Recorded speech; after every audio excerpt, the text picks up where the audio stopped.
본주, 하.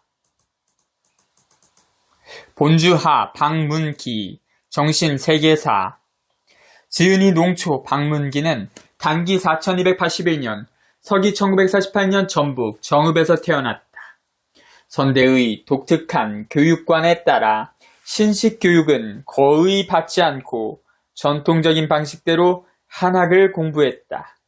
어머니 최영단 여사를 보살펴준 이인, 인정상간이 우리 민족의 신수인 맥의 형상을 하고 태어났다는 내력을 전해 듣고 자란 그는 맥에 대해 조사하다가 무릎팍에 꾸덕살이 베키도록 연구해야 하는 역사 공부를 시작하게 됐다고 한다. 지금은 자신이 태어난 땅에서 물려받은 용사일도 돌보고 글도 읽고 저술을 하며 전통적인 방식대로 살아가고 있다. 그는 한국살의 가장 오래된 토종인 다마금 종자를 발굴하여 일체의 비료와 농약을 쓰지 않고 재배하여 공급하는 독특한 농부로도 알려져 있다. 지금까지 그가 지은 책으로는 매기, 대동이, 전호관 등이 있다. 본주하, 박문기 지은 것을 정신세계사 송순현이 단기 4328년 1955년 7월 25일 처음 펴내다. 정신세계사의 등록일자는 4311년 1978년 4월 25일 제1-100호 주소는 서울 종로구 내수동 4번지 옥빌딩 502호 전화는 02-733-3135번 대표전화 팩스는 02-739-8791번이다. 단기 4328년 1995년 7월 26일 박은책 소판제 2세 ISBN 89-357-0065-7 차리에 본주상 머리말 신인 탄간기 15쪽 화인기 24쪽 구도기 30 덕유린 36 보천교와 정읍 43 정읍으로 가는 신인 55 배분성 64 영단과의 만남 73 최처자의 혼인 78 성문 리씨 부인의 죽음 91 영단의 생육 99 독립자금사건 109 영욕의 보천교 114 태금문이 담뱃대 123 여기연 134 영단의 혼인 141 국수반뭉치 150 행록 1 병술년 단기 4279년 서기 1946년 163 정해년 단기 4280년 서기 1947년 184 무자년 단기 4281년 서기 1948년 193 기축년 단기 4282년 서기 1949년 212 경인년 단기 4283년 서기 1950년 229 부록 사진자료 285 본주하 행록이 신묘년 단기 4284년 서기 1951년 10일 임진년 단기 4285년 서기 1952년 45 계사년 단기 4286년 서기 1993년 77 가보니연 단기 4287년 서기 1994년 104 유덕 상여소리 125 단곡댁 134 신통력 157 선양 무사 167 새옷을 입은 사람 180 최영단의 신유 194 인산인의 205 옥동자와 방우여인 231 덕해 좌담 247 본주 탄강을 생각함 253 내응과 인정세계 263 사람으로 돌아가라 277 부기 291 제4장 행록 2 행록 2 신묘년 단기 4284년 서기 1951년 신묘년 어느 날에 본주님이 봉투에 돈을 넣어 김순동 문도에게 주며 일렀다. 진주댁 갖다 주어 떡장사 하라고 해. 하여 김순덕이 그걸 받았는데 아무리 생각해 보아도 진주댁이 떡장사를 할 사람이 아니었다. 진주댁이 무슨 떡장사를 한다고. 이렇게 생각한 김순덕은 그냥 동본틀을 선반 위에 놓아두고 무심코 한나절을 보냈다. 그러자 본주님이 안악시하고 김순덕을 불렀다. 안악시란 본주님이 예전에 그에게 붙여준 별명이다. 하여 그가 예 하고 본주님 앞에 나아가니 본주님이 발연히 노하여 꾸짖는 것이었다. 니는 니 쪼대로 놀아나나? 와 안 갖다 주노? 김순덕은 이에 놀라 황망히 돈봉투를 진주떼기에게 갖다 주고 어른의 명을 전하였다. 그러자 진주떼기 당장에 그 돈으로 찹쌀과 파트를 구해다 찰시루떡을 하였다. 그리고 그 떡을 이웃에 골고루 나누어 주었다. 진주댁은 떡을 본주님 댁에도 가지고 와서 본주님께 떡을 올리며 말하였다. 떡장사 잘했습니다. 그러자 본주님이 말하였다. 떡이 아니고 덕이다 알았나? 사람이란 덕을 갖고 살아야 해. 대개덕이란 인격을 수양하여 마음에 얻어짐이 있음을 말합니다. 그래서 옛사람이 말하기를 덕은 득과 같다고 하였다. 즉 사람이 도를 행하여 산물의 마땅함을 얻는 것을 말한다. 이를 마음에 두었을 때에는 덕이 되고 밖으로 베풀었을 때에는 행실이 되는 것이다. 곧 덕은 행동으로 나타나기 이전의 실체를 이루미요. 이미 행실로 드러난 상태에서는 덕행이라 이르는 것이다. 때문에 덕은 그로 인하여 사람이 건전하게 살아갈 수 있는 것이요. 만물의 이로움이 되는 것이다. 임금은 선비와 백성을 편안하고 부드럽게 함이 덕이요. 신하는 간쟁을 하되 위엄으로써 하지 아니함이 덕이며 의를 지니고 선을 드러냄이 덕이다. 무릇떡이란 쌀이나 기장, 수수 등의 곡식으로 빚어 만드는 법인데 시루떡, 인절미, 편, 흰떡, 부치미 등 그 종류가 다양한 것이다. 그 중에 쌀로 빚은 시루떡은 우리가 예로부터 고라 하여 신성시하였다. 때문에 경사에나 제사에는 반드시 이를 빚어 신께 올려왔다. 또한 인절미나 편, 흰떡, 부치미 등의 떡도 잔치상의 차림이나 이바지의 예물로 반드시 쓰여왔다.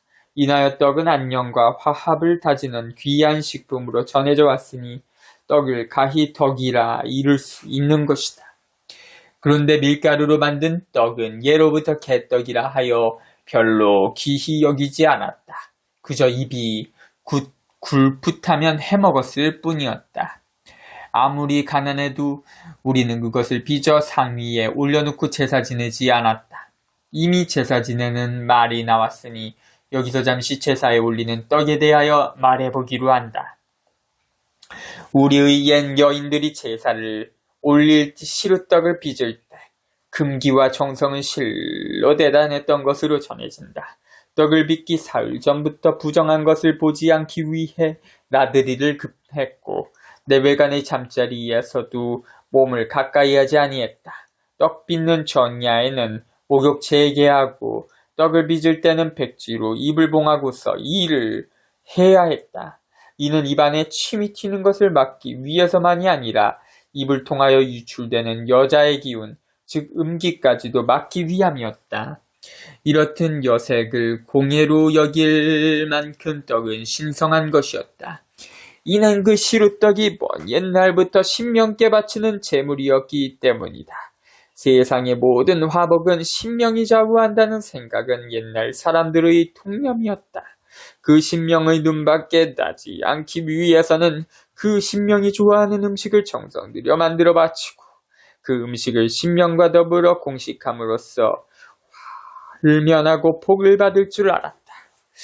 육식을 위주로 하는 유목민족의 신성한 음식이 작은 양이었다면 미식을 위주로 하는 농경민족의 신성한 음식은 바로 시루떡이었다.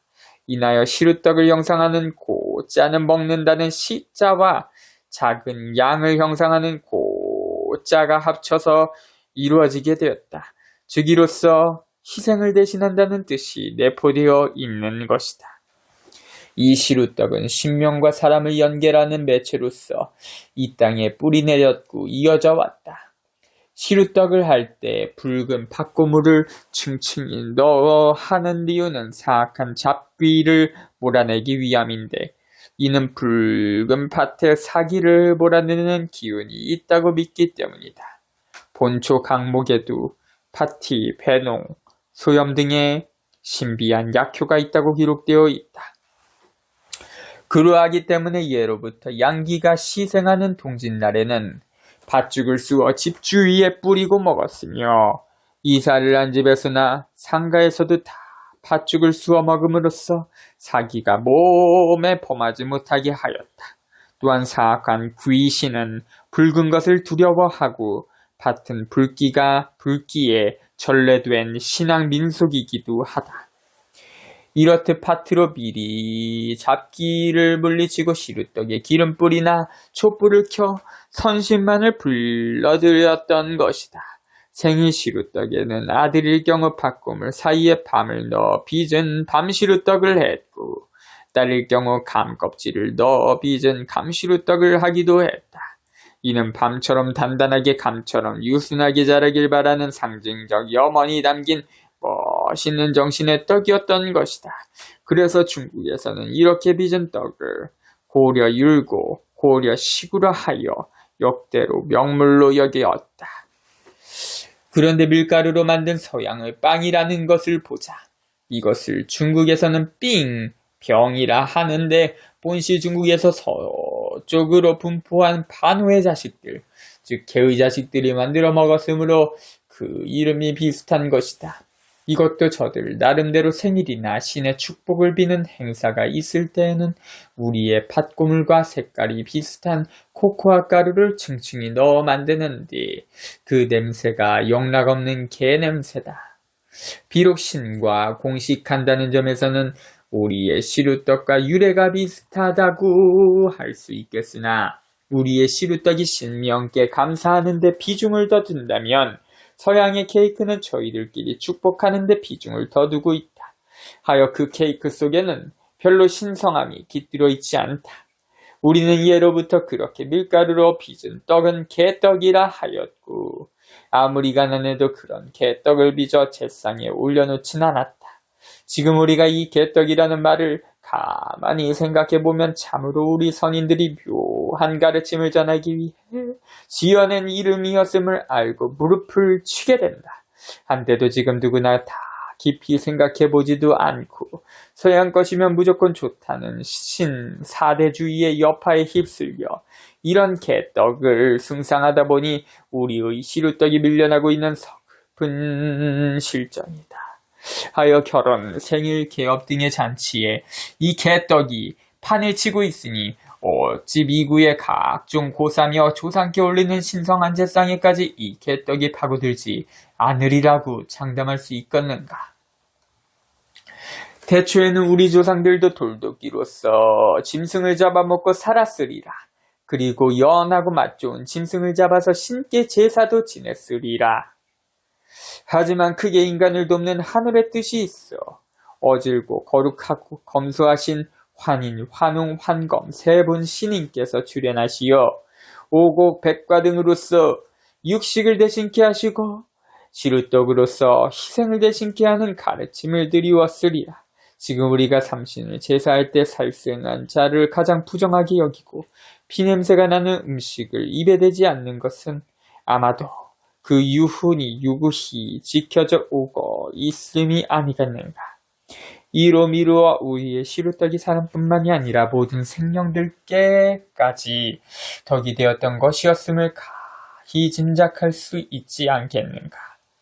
인정상가는 평생 동안 육식을 하지 않았다. 그는 문도들에게도 물속에 사는 것이 고기지 땅 위에 사는 것은 고기가 아니다 하고 가르쳤다. 또한 그는 물속에 사는 고기조차도 피가 나는 생선이나 포유류인 고래 같은 것은 일체 입에 대지 않았다. 다만 말년에 명태 등의 검포나 연체어류인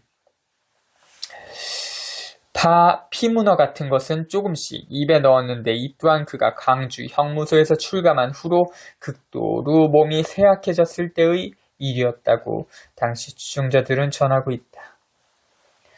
본주님의 방에는 항상 방우 새끼들이 드나들었기 때문에 벼룩이 많았다. 하지만 본주님은 그 벼룩들을 잡아 죽이는 것도 허락지 않았다. 그 벼룩들도 본주님의 몸으로는 뛰어들지 않았다. 때문에 본주님의 옷, 어디에도 벼룩이 피를 빤 흔적이 없었다고 한다. 뿐만 아니라 당시 한방에서 어른을 모시고 지냈던 김순덕, 진봉래 등의 여문도들의 몸에도 벼룩이 뛰어들지 않았다고 한다. 이는 아마도 지극히 어진 사람에게는 하찮은 미물도 느끼는 바가 있었기 때문이었을 것이다. 대개 그러한 일은 어른을 측근해서 모시는 이들이 알고 있을 뿐이었다. 멀리서 어쩌다 한 번씩 찾아뵙는 문도들은 가늠할 수가 없는 일이었다. 하루는 이런 사정을 모르는 김원길 문도가 어른을 찾아뵙고 벼룩이 방바닥에 뛰는 것을 보고서 크게 놀라 손바닥으로 잡으려고 하였다. 그러자 어른께서 이런 말로써 그를 제지하였다. 저도 살라고 나왔는데 목숨이 아까워. 인정상관이 가끔 신에게 제사를 지냈는데 그 음식이 일정하지가 않았다. 어느 때는 밀가루로 칼국수를 만들어 제를 지내는가 하면 어떤 때는 깨죽을 쑤어놓거나 감자, 고구마 등을 쪄놓고 제를 지내는 때도 있었다. 제를 드리는 신명의 수도 일정하지가 않았다. 어느 때는 3그릇을 차려놓는가 하면 어느 때는 18그릇까지 차려놓고 제를 지내는 때도 있었다. 다만 감자나 과일 등으로 제를 지낼 때에는 큰 그릇 하나에다만 담아놓고 지냈다.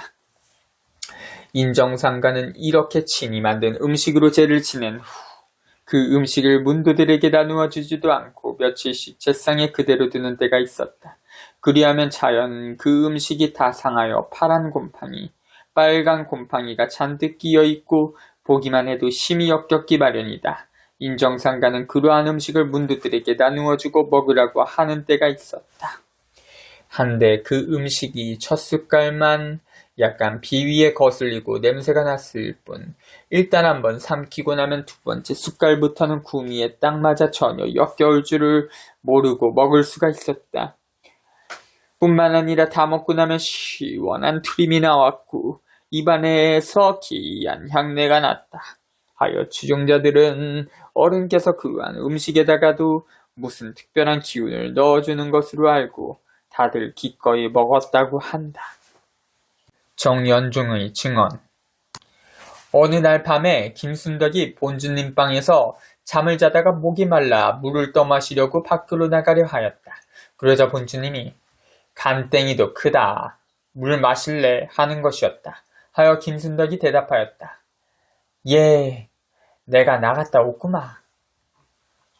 그리고는 본주님이 대신 밖으로 나갔는데 방 안에서 들으니 누군가와 서로 주고받는 듯한 말소리가 들렸다. 하여 김순덕이 문틈으로 보니 환한 불빛이 있었고 본주님은 그 불빛 앞에 서서 혼자 말씀을 하고 있었다.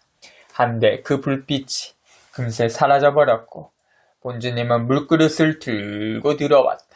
이튿날 새벽에 김순덕이 밖에 나가 자세히 살펴보니 큰 짐승의 발자국이 있었다.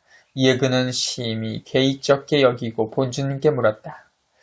어쩌녁에 무엇이 다녀갔습니까? 하자 본주님이 대답하였다. 이제까지 그것도 모르나? 산왕이다, 산어른. 이제 알렸나? 호랑이라는 말씀이었다. 김순덕은 맨 처음 인정상간을 배울 때 호랑이를 본 일이 있었다. 그때 본 호랑이는 양처럼 순했었다. 때문에 어른께서는 두려워하는 김순덕 일행에게 괜찮다 하고 탕수까지 챙겨줬다. 그런데 어젯밤에 나타났다는 호랑이는 그렇게 순한 호랑이가 아니었던 모양이다.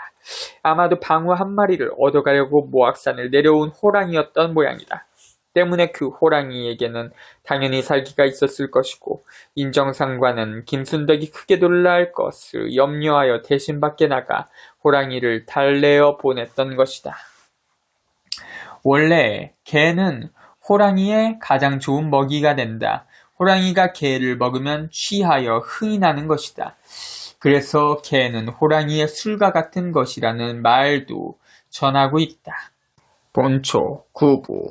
아무튼 인정상가는 그날 밤 호랑이에게 방울을 내어주지 않았다.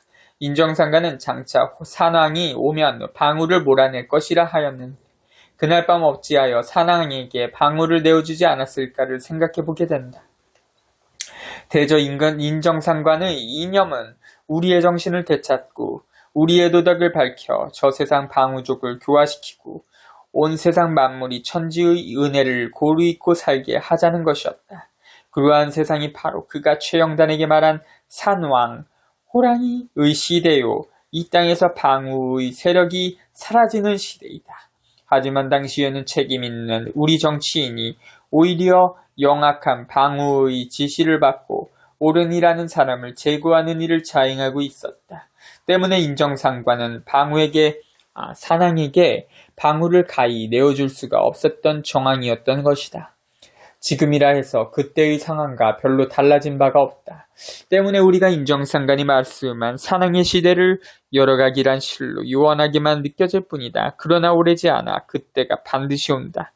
우리가 진실로 사람인 줄을 알고 저들이 원래 개종자라는 것을 다 알게 된다면 이 세상은 저절로 밝아져 능히 저들을 제압할 수 있는 산왕, 내응상관이 출현하게 되는 것이다. 인정상관이 어느 날 토방에 쭈그리고 앉아 남쪽을 바라보더니 돌연히 얼굴빛이 변하였다. 측근들은 어른이 그처럼 얼굴빛이 변하는 모습을 목도한 일이 별로 없었다. 웬만한 일에는 조금도 동하지 않던 어른이었기 때문이다. 인정상관은 벌떡 일어나 물을 찾았다. 물 가져와라. 불이 났다. 하여 김순덕이 급히 물을 한 사발 떠다 드렸다. 본주님은 그 물그릇을 받자마자 남쪽을 향해 뿌렸다. 그리고는 그린 듯이 서서 남쪽을 바라보고 있었다. 거의 반 시간이나 그대로 서 있었다. 그러더니 본주님은 휴 하고 한숨을 내쉬었다. 그제서야 적이 안심이 되었던 모양이다. 어른은 혼잣말처럼 중얼거렸다. 하마터면 큰일 날 뻔했다. 이에 김순덕이 물었다. 무슨 일이 있었는지요? 지금 누가 정읍시장에다 불을 질렀지. 또 큰일 날 뻔했지.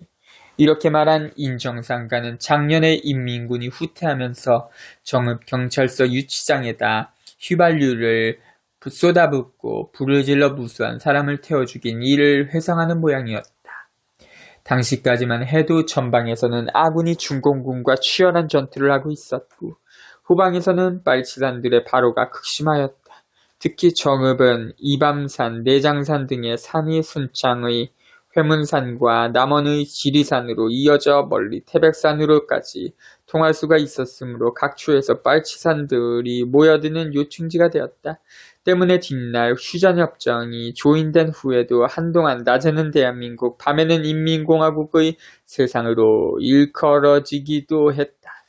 인정상관이 불이 났다고 외치던 그 시각에 과연 정읍시장에는 불이 났다. 대개의 시장에 불이 나면 도적들이 더 서럽게 울어대면서 마치 제 것을 옮기듯이 점포의 물건을 가져가는 법이다. 오히려 주인들은 단독시 빠져 손발도 제대로 움직이지 못하는 것이다. 물자가 궁한 빨치산들은 바로 세속의 그러한 사정을 이용하려고 하였다. 하여 쥐도새도 모르게 시장에다 불을 지르고 물건을 탈취해 가고자 했던 것이다. 한데 벼랑간 북쪽 하늘로부터 시커먼 구름이 몰려오더니 소낙비를 퍼부었는데 이건 비가 아니라 숫째 하늘에서 쏟아지는 폭포수였다. 인하여 불은 번지지 못하고 꺼졌다. 그때가 바로 인정상관이 불을 뿌린 시각이었다. 과연 그 일이 인정상관의 도력이었는지 아니면 그저 우연이었는지는 지금 우리가 섣불리 논의할 수는 없는 일이다. 하지만 이러한 일이 옛날에도 있었다. 진묵당 일옥선사가 금강산에서 한동이에 물러서 합천해인사의 불을 끈 일이 바로 그러한 도력이라 이를 수 있을 것이다. 그 당시에 인사에 일어난 불은 법당과 요사체를 다 태우고 불길이 막 8만 대장경각에 옮아가는 순간이었다. 그런 절박한 상황을 멀리 금강산에서 진공양을 하다가 영안으로 보게 된 진묵대사는 당장에 뛰쳐나가 천수물동이를 번쩍 들어 남쪽 허공을 향해 내던졌다. 천수물동이는 바루를 씻은 물을 모으는 그릇. 한데 기이하게도 바로 그 시각에 해인사 경내에 대우가 내리어 불이 꺼졌다는 것이다. 이나여 동사열전에는 그 비 속에 상추 잎사귀가 섞여 있었다는 말도 기록해놓고 있다. 지금의 우리로서는 단지 그러한 일들은 신변난사한 일이라고 말할 수밖에 없는 일이다. 중개, 중간 크기의 개겠죠. 중개나되는 방우들이 마당에 모여서 놀고 있자 본주님이 그것들에게 말하였다. 왜 여기 있나? 너희들 할 일이 있는데 일 봐야지. 그러자 그것들이 본주님을 한번 쳐다보고는 다 밖으로 나갔다. 몇 시간이 지난 후에 본주님이 안악씨에게 명하였다. 방우 어디 있나 보아라. 하여 안악씨가 찾아보니 그것들이 대문을 중심으로 하여 각각 방향을 정하고 미동도 하지 않는 채 앉아 있었다. 그 의미를 알 길이 없는 안악씨는 그만 그것들을 불렀다. 그러자 본주님이 꾸짖었다. 어디 있나 보라고 했지 너더러 부르라고 하더냐. 그러면 못 써. 지 할 일 해야지. 제자리도 모르고 지킬 줄도 모르니 단단히 일러두어야지. 그리고는 3시간 정도가 지난 후에야 그것들을 불러들이라며 말하였다. 방우들이 배고프겠다. 일 많이 봤으니 밥 많이 줘야지. 남도의 사는 이광수라는 자가 생활이 곤란하여 그 친척인 유이대에게 의지하여 살고자 복도에 왔다. 유이대는 인정상변의 문화인이었고 생활이 상당히 유족한 자였다. 이 광수가 유희대에게 왔을 때는 마침 유희대가 솜리 이규환과 함께 본주님을 뵈러 용화동에 가려는 참이었다. 하여 이광수도 그저 엄겁결에 따라 나서 그들과 함께 본주님을 뵙게 됐다. 3사람이 어른께 절을 하고 자리에 앉자 본주님이 솜리 이규환에게 미역 한 가닥을 주었다. 그러나 이규환은 그것을 사양하고 받지 않았다. 이규환으로서는 본주님이 장차 쓰실 때가 있을 것이라고 생각했던 모양이다. 주었다가 나중에 쓰셔야죠. 하자 본주님이 그것을 따라온 이광수에게 주며 말하였다. 잘 살아. 순간 이규환은 아차 했으나 이미 때가 늦어 돌이킬 수가 없었다. 이광수가 영문을 모르면서도 머리를 조아리며 그것을 받아버렸기 때문이다. 이런 일이 있은 후로부터 이광수는 무엇이든지 하기만 하면 잘 됐다. 상대가 혹 고의로 그에게 해를 끼치고자 수작을 부렸어도 그 일이 오히려 크게 이익이 되었다. 하여 그는 급기야 거액의 재산을 모을 수가 있었다. 경상도에 사는 정치일이라는 문도가 본주님을 찾아왔다. 그는 인사를 드리고 여문도 박차성이 어른께 전해 드리라는 명주배에 한 피를 바쳤다. 그런데 본주님은 그걸 받지 않고 물었다. 불평이 없겠는가? 본주님은 또 정치일이 미처 대답도 하기 전에 거듭 물었다. 불평이 없겠는가? 그러더니 그것을 정치일 앞으로 도로 밀어내었다. 주인에게 다시 돌려주라는 것이었다. 하여 정치일이 그것을 도로 받아가지고 어른 앞을 물러남았으나 가지고 돌아갈 수가 없었다. 왜냐하면 원래 박차성이 본주님의 큰 은혜를 입고서 그 은혜의 10,000분의 1이나마 갚겠다는 뜻으로 각별히 전해주기를 부탁한 것이었기 때문이다. 이에 그는 그것을 우선 용화동에 사는 친구 집에 맡겨두고 돌아갔다. 다음에 와서 다시 어른께 드려보고자 함이었다. 그런데 몇 달 후에 박차성이네 집에서는 난리가 일어났다. 그 명주배는 박차성이 시어머니 모르게 빼돌린 것이었기 때문이다. 시어머니는 며느리를 족쳤다. 며느리는 사정을 말하고 용서를 빌었으나 통할 리가 없었다. 무조건 찾아오라 하였다. 박차성은 이미 본주님께 바친 것을 도로 찾아와야 한다는 난감하기 이를 데 없는 처지에 빠져 자책을 하고 있었으나 실은 다행히도 그 명주배는 정치일의 친구 집에 잘 보관되어 있었던 것이다. 정치일은 그것을 다시 찾아다가 박차성의 공경을 면하게 해줬다. 인정상관이 로세한 탓인지 어느 날 부엌에서 일하는 여문도에게 말하였다. 조기 반찬을 먹어야겠다. 이에 여문도들은 어른께서 정말로 조기를 원하시는 것을 알고 당장 조기를 구에다가 밥상에 올렸다. 그러나 인정상관은 젓가락으로 몇 번 건드려만 볼 뿐 그 조기를 떼어 입에 넣지 않았다. 곁에는 솜리 이규환과 등내떼기라는 여문도가 있었다. 솜리가 어른께 젓가락 주기를 청하여 그것을 떼어 어른의 밥수저에 올려도 보았는데 어른은 듣지 않았다. 이에 등내대기 민망히 여기고 대신 떼어 올렸으나 어른께서는 자세를 더욱 바르게 하고는 역시 받지 않았다. 원래 조기는 서거라 일컬었는데 그것이 능히 사람의 기운을 돕는다 하여 조기라 기를 돕는다 라 부르게 되었다는 것이다. 때문에 옛날에 후궁을 많이 거느리는 임금이나 돈 많은 오입쟁이들이 영광굴미를 구워 그 껍질로 밥을 싸먹었다는 말도 전하고 있다. 하나 인정상간이 말한 조기 반찬이란 그것이 아니라 그저 기운을 돋을 수 있는 싱싱한 채소류의 반찬을 말함이었다. 한데도 추종자들은 깨닫지 못하고 진짜 조기 반찬을 만들어 바쳤던 것이다. 나아가 유세영 같은 이는 정읍시장 어물전에 가서 생조기를 사오기까지 했다. 그러자 인정상가는 큰 그릇에 물을 담아놓고서 이규환에게 조기를 넣어라 하였다. 이규환이 그것을 물속에 넣으니 인정상간이 웃으시며 잘 살지 하였다고 한다. 본시 조기는 숭어처럼 강물이 바다에 드는 곳에서 살았다고 한다. 그래서 옛날에 절강에서는 강어라 칭하기도 했던 것이다.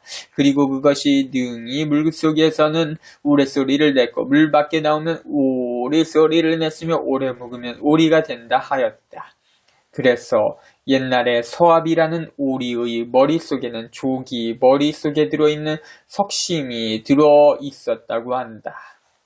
본초 지금도 그것이 능히 소리를 냈기 때문에 근래에 이르기까지 어부들이 바닷속에 대롱을 넣어 소리를 듣고 그물을 쳐 잡았던 것이다. 인정상간이 물속에 조기를 담그게 하고 잘 살지 하였음은 아마도 먼 옛날 그것의 조상이 민몰에 살았던 시절을 영안으로 보고 이른 말씀이 아닌가 한다. 피가 나는 것은 어느 생선도 입에 대지 않았던 그였다. 하물며 소리까지 내는 것을 먹어야겠다고 했을 리가 없다. 어느 날 본주님이 주머니 하나를 만들어 그것을 백지에 싸서 김순례에게 주며 이르기를 주장집에 갖다 주어 하였다. 김순례가 그것을 주장 김경량의 집에 갖다 주니 거기에서 여럿이 모여 백지를 펴보았다. 주머니는 술을 놓아 만든 것인데 한쪽에는 연꽃, 한쪽에는 목단꽃이 있고 꽃 위에 성수만세라는 4글자를 수놓았으며 그는 청실, 홍실로 만들었고 주머니 속에는 이승만의 얼굴이 있는 돈 100환짜리 8개가 들어있었다. 이에 사람들이 나름대로 생각하기를 물 위에 피는 연꽃은 김일성을 뜻하고 땅 위에 피는 목단꽃은 이승만을 뜻함인데 이승만의 권세는 앞으로 8년이 남았고 양쪽이 다 숫자를 채워야 좋은 세상이 되겠구나 하고 풀이하였다. 왜냐하면 물은 오행상 북쪽을 상징하고 붉은색은 남쪽을 상징하는 것이기 때문이다. 그리고 화중군자라 하는 연꽃은 타협을 너무나 배격함을 상징하고 화중왕이라 하는 목단은 소인을 너무나 친근함을 상징하는 것이기 때문이다. 이렇게 저마다 생각하였는데 여럿이서 생각한 바를 서로 맞추어 보니 하나도 틀리지 않고 다 똑같았다. 대저 인정상관은 문도들에게 빨치산을 물그림자라 하여 누구든지 가까이 하면 다 죽는다 하였고 이승만 정부를 잡초라 하여 누구든지 가까이 하면 곡식이 되지 못한다고 깨우쳐 주기도 했다고 한다. 고동진, 김정기의 별칭은 인정상간의 문화에서 상당한 영향력을 행사하는 사람이었다. 첫째로는 그가 진등마을에서부터 어른을 모셨고 둘째로는 경상도 문도들의 우두머리 노릇을 했기 때문이다. 또한 그는 배움이 있는 데다 수완이 썩 좋은 자였다. 그러하기에 기의 뒷날의 일이지만 금산사 미륵전을 조교의 종 산하에서 빼내어 별도로 법상종이라는 종파를 만들어 낼 수도 있었던 것이다. 고동진은 본시부터 인정상간이라는 위인을 등에 업고 교판을 꾸며 자신의 뜻을 펴고자 하였다. 하지만 노들이 그의 심중을 헤아리고 이를 옳지 않게 여겼고 그의 연비들 중에도 비판하는 자들이 있었다. 한데도 인정상간은 잠시 그에게 일을 맡긴 적이 있었다. 하였다. 뿐만 아니라 그의 아비가 살고 있는 집을 가리켜 내응집이라 이르기도 하였다. 그 내응집은 원래 고동진 내외가 남에게 돈을 빌려 그 아버지 김경산에게 사준 집이었다. 그들은 돈 꿔준 이를 속이고 그 돈을 갚지도 않았다. 그 돈을 꿔준 이가 바로 다름 아닌 최영단이었다. 최영단은 인정상간이 심청이라고 부르며 어릴 적부터 딸처럼 기르던 이였다. 최영단은 시집 가면 안 된다는 그 어른의 명을 아버지의 강요로 본의 아니게 거역하게 된 뒤부터는 감히 인정상간의 문화에 드나들 생각을 못하며 살았다. 그 무렵에는 대구 제사 공장에서 배운 기술로 가업을 삼을까 하는 중이었다. 하여 제사 공장을 차리려고 거액의 돈을 빌려두고 있었던 것이다. 이때 고동진과 그의 아내 한영자가 최영단을 찾아왔다. 한영자는 전에 간호원을 하다 질병으로 폐인이 되어 본주님께 와서 꽁보리밥 한 그릇을 먹고 건강을 회복한 사람이다. 그 뒤로 인정상간 문화에 와서 살게 되었는데 엄연히 아내가 있는 고동진과 눈이 맞아 마침내 전철을 몰아내고 정실 자리를 차지하고 있었다. 이들 내외가 최영단이 꿔놓은 돈을 일주일만 쓰자고 깨었다. 그들의 말인즉 신효한 외제약을 대량으로 구입할 길이 있고 그러하면 수일 내로 큰 돈을 벌 수가 있다는 것이었다. 최영단은 이들을 믿었다. 그들이 인정상간의 문화에서 일한다는 사실 때문이었다. 영단이 비록 인정상간의 명을 어긴 죄의식 때문에 그 어른을 찾아뵙지 못하고 있었으나 그 어른을 그리워하는 마음은 여전하였던 것이다. 그의 남편 박성암 역시 그들을 딱 믿고 전혀 의심하지 않았다. 하여 영단은 그들에게 공장 차릴 돈을 몽땅 빌려줬다. 그러나 고동진 내외는 신의를 저버리고 그 돈을 영영 갚지 않았다. 인하여 최영단네는 그 후로 5, 6년 동안이나 빚더미 속에서 허덕여야만 했다. 문도들도 그러한 사정을 알고 있었다. 하여 인정상간이 왜 그처럼 무도한 자의 일가가 살고 있는 집을 가리켜 내응집이라 하는지 도무지 알 수가 없었다. 내응이라면 장차 인정상간의 이상을 실현할 사람을 두고서 하는 말이었기 때문이다. 하여 다만 그 집에 앞으로 닥쳐올 개벽시대 신명계의 주역이 잠시 머무르고 있으려니 짐작했을 뿐이다. 그러나 고동진 내외는 자신들이 살고 있는 집에 인정상간이 무슨 큰 운수를 주신 것으로 착각하였다. 그러면서 더욱시 묘한 수단으로 도우들에게 사기 행각을 일삼았다. 거기에다 어른께서 그토록 싫어하는 교판을 꾸미고자 하니 그를 아는 도우들이 자연히 비판의 소리를 높였다. 그러자 그가 본주님께 와서 불평하였다. 서로가 헐뜯고 말도 많으니 일 못 보겠습니다. 그러자 인정상간이 말하였다. 바르게 하면 돼. 많이 욕하면 많이 미안하고 적게 욕하면 적게 미안하지. 이는 고동진이 바르게 했다면 오히려 욕하는 사람이 미안해 할 것이라는 것으로 고동진의 옳지 못한 행각을 알고서 하는 말씀이었다. 18.